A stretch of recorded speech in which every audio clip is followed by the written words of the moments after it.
님들, 대한민국 코스피 지수가 7,500선을 육박하며 시가총액 기준으로 전 세계 7위까지 올라섰다는 사실 진짜 알고 있었어? 이거 그냥 뉴스에서 나오는 흔한 숫자가 아니야. 불과 얼마 전까지 우리 증시를 두고 코리아 디스카운트니 박스피니 하면서 무시하던 목소리들이 한순간에 사라졌거든. 2025년 말에 약 2조 7천억 달러였던 우리나라 시총이 2026년 들어서만 무려 70% 이상 폭등하면서 약 4조 5천억 달러를 돌파해버렸어. 지금 유튜브나 뉴스만 보면 와, 이제 우리나라도 금융 강국이다. 드디어 구군이 터졌다. 라며 다들 환호하고 축제 분위기일 거야. 내가 보기에 진짜 소름 돋는 건 뉴스에 나오는 그 화려한 숫자가 아니야. 겉으로는 웃고 있지만 월가의 진짜 큰손들이 한국 시장을 바라보면서 뒤에서는 어떤 계산기를 두드리고 있는지, 그리고 왜 개미들은 주식으로 돈을 벌어도 지갑을 닫고 다시 아파트 모델하우스로 달려가는지 그 이면의 잔인한 진실을 알아야 하거든. 이거 아무것도 모르고 그냥 남들 다 돈 벌었다니까 나도 지금이라도 사야지 하고 무지성으로 뛰어드는 사람 있더라. 여러분, 지금은 축배를 들 때가 아니라 철저하게 전략을 점검해야 할 때야.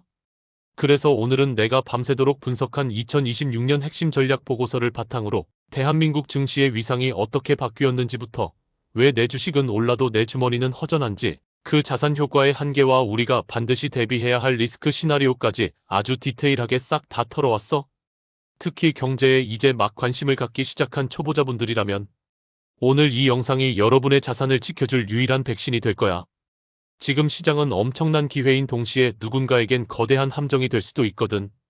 전 세계가 왜 한국 반도체에 목을 매는지, 그리고 그 뜨거운 열기가 왜 여러분의 일상까지는 전달되지 않는지, 그 구조적 비밀을 하나씩 파헤쳐 줄게. 자, 멘탈 꽉 잡고 지금부터 내가 하는 말 하나도 놓치지 마. 대한민국 증시의 새로운 시대, 그 영광과 상처를 동시에 분석한 리포트, 지금 바로 시작할 테니깐 딱 집중해봐. 자, 이제 본론으로 들어가서 대한민국 증시가 왜 이렇게 미친 듯이 올랐는지 그 동력부터 파헤쳐 보자고. 대한민국 증시는 이제 더 이상 변방의 작은 시장이 아니야. 과거 10년 동안 우리를 괴롭혔던 그 지긋지긋한 박스피의 굴레를 완전히 벗어던지고 이제는 글로벌 자본이 모여드는 핵심 허브로 거듭났어. 2026년 현재 우리나라 주식 시장 규모가 세계 7위라고 했지? 이게 어느 정도 수준이냐면 우리보다 경제 규모 GDP가 훨씬 큰 독일, 프랑스, 영국은 물론이고 자원 강국인 캐나다까지 줄줄이 제쳐버린 거야. 우리 GDP 순위는 세계 10위권인데 주식 시장이 7위라는 건 시장이 우리 경제의 실질적인 체력보다 훨씬 더 높은 평가를 받고 있다는 뜻이야. 이걸 좋게 말하면 코리아 디스카운트의 해소지만 냉정하게 보면 전 세계 AI 자금이 한국이라는 깔때기로 미친 듯이 쏟아져 들어오고 있는 상황인 거지. 그럼 왜 하필 한국일까? 이번 상승의 주역은 누가 뭐래도 반도체야. 근데 그냥 반도체가 아니라 AI 전용 반도체가 핵심이지.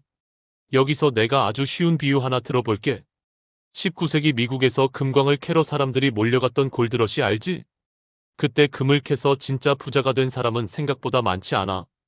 진짜 떼돈을 번 사람들은 누구냐? 바로 금 캐러 가는 사람들한테 청바지랑 곡괭이를 판 사람들이야. 지금의 삼성전자와 SK하이닉스가 바로 그 청바지랑 곡괭이를 파는 사람들이야. 전 세계 빅테크 기업들, 예를 들어 엔비디아 같은 광부가 AI라는 금을 캐러 갈 때 한국의 HBM 고대역폭 메모리라는 곡괭이가 없으면 아예 땅을 팔 수조차 없거든. 그러니까 엔비디아 주가가 오르면 한국 반도체 주가가 같이 춤을 추는 거야. 이제 코스피는 한국 내수 경기를 보여주는 지수가 아니라 전 세계 AI 투자 열풍을 반영하는 글로벌 AI 인덱스가 되어버린 거지. 근데 여기서 초보자들이 꼭 알아야 할 무서운 사실이 하나 있어. 이번 코스피 상승분의 70% 이상이 단 15개의 기업에만 집중되어 있다는 거야. 특히 삼성전자와 SK하이닉스, 이 두 거인이 시총 증가분의 57%를 차지해. 이건 마치 축구팀에서 공격수 딱 2명이 팀 전체 득점의 절반 이상을 넣고 있는 꼴이지. 나머지 선수들은 그냥 서 있는 거야.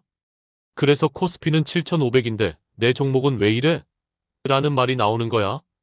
또 하나, AI를 돌리려면 엄청난 전기가 필요해.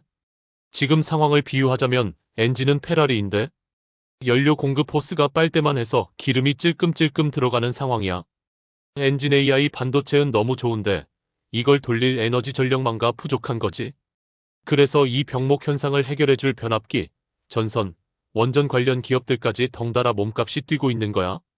그런데 말이야, 이렇게 주가가 폭등하는데 왜 우리 서민들의 삶은 여전히 팍팍할까? 경제학에는 자산 효과라는 말이 있어. 주식이 오르면 기분이 좋아서 돈을 더 써야 정상인데 우리나라의 주식 자산 소비 전환율은 고작 1.3%야. 이게 무슨 소리냐? 주식으로 1만 원을 벌었을 때 기분 내서 쓰는 돈은 겨우 130원 뿐이라는 거야. 미국의 4분의 1, 일본의 절반 수준이지. 왜 그럴까? 첫째, 한국 증시는 변동성이 너무 커. 오늘 5% 올라도 내일 10% 빠질지 모른다는 불안감 때문에 번 돈을 못 쓰는 거야. 둘째, 수익이 일부 고소득층에만 몰려 있어. 진짜 돈이 필요한 서민들은 이 축제에서 소외되어 있고 돈 많은 사람들은 주식으로 더 벌어도 이미 쓸 만큼 쓰고 있어서 소비를 안 늘리는 거지. 결국 반도체가 잘 나가서 나라 전체 시총은 커졌는데 동네 식당은 여전히 파리를 날리는 낙수 효과의 실종이 발생하고 있는 거야. 더 소름 돋는 건 한국인들의 독특한 유전자야. 우리는 주식으로 돈을 벌면 그 돈을 다시 주식에 투자하거나 맛있는 걸 사 먹지 않아.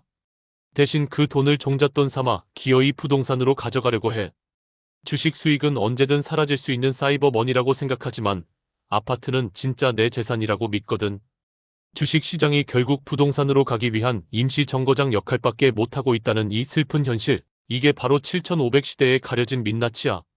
자, 이제 마무리 지으면서 우리가 앞으로 어떻게 대응해야 할지 정리해보자고. 님들, 지금 시장이 역사적 고점 근처에 있다고 해서 무작정 가자. 를 외치며 풀매수 버튼을 누르고 있으면 절대 안 돼. 월가의 큰손들은 이미 축제장 문 근처에서 언제 나갈지 눈치를 보며 리스크를 계산하고 있거든. 가장 먼저 경계해야 할 건 바로 비투, 즉 빚내서 하는 투자야. 최근 마이너스 통장 잔액이 단 사흘 만에 7천억 원 넘게 늘어났다는 소식이 들려. 코스피 7,500이라는 숫자에 마음이 급해진 개미들이 대출까지 끌어와서 주식을 사고 있다는 건데 이건 전형적인 도파민 투자야.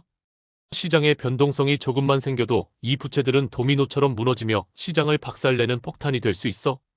또 하나, 지금 주가는 반도체라는 특정 업종의 독주에 의존하고 있어.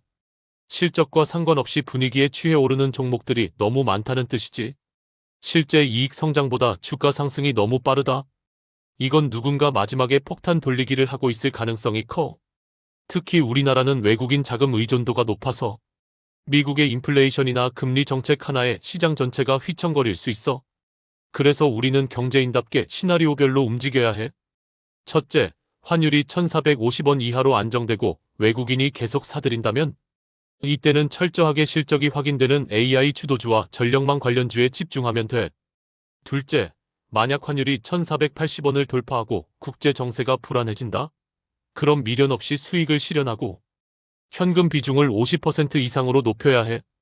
특히 비투는 무조건 정리하고 달러 같은 안전자산을 확보하는 게 유리하지. 정리할게. 대한민국 증시는 지금 역사상 유례없는 퀀텀 점프를 기록하며 세계 7위라는 거대한 몸집을 가졌어. AI 반도체라는 강력한 엔진 덕분이지. 하지만 그 화려한 성장의 그늘에는 낮은 소비, 부동산 쏠림, 그리고 위험한 부채 투자라는 고질적인 병폐가 여전히 도사리고 있어. 주식으로 번 돈이 내수 경제로 흐르지 못하는 이 구조적 한계는 우리가 앞으로 넘어야 할 큰 산이야. 초보자일수록 숫자의 환상에 취하지 말고 냉혹한 현실을 직시해야 해. 남들이 당장의 주가 등락에 일희일비하며 환호하거나 겁먹을 때 우리는 저울의 눈금이 어디로 향하는지 묵직하게 지켜볼 줄 알아야 해. 결국 주가는 숫자에 불과하지만 그 숫자를 만드는 건 세상을 읽는 눈과 리스크를 관리하는 손이거든. AI라는 거대한 파도는 분명히 기회지만 그 파도 위에 올라탈 것인지 아니면 휩쓸릴 것인지는 오로지 여러분의 전략에 달려 있어. 오늘 내가 풀어준 이 리포트가 여러분의 투자 근육을 키우는데 진짜 도움이 됐으면 좋겠다.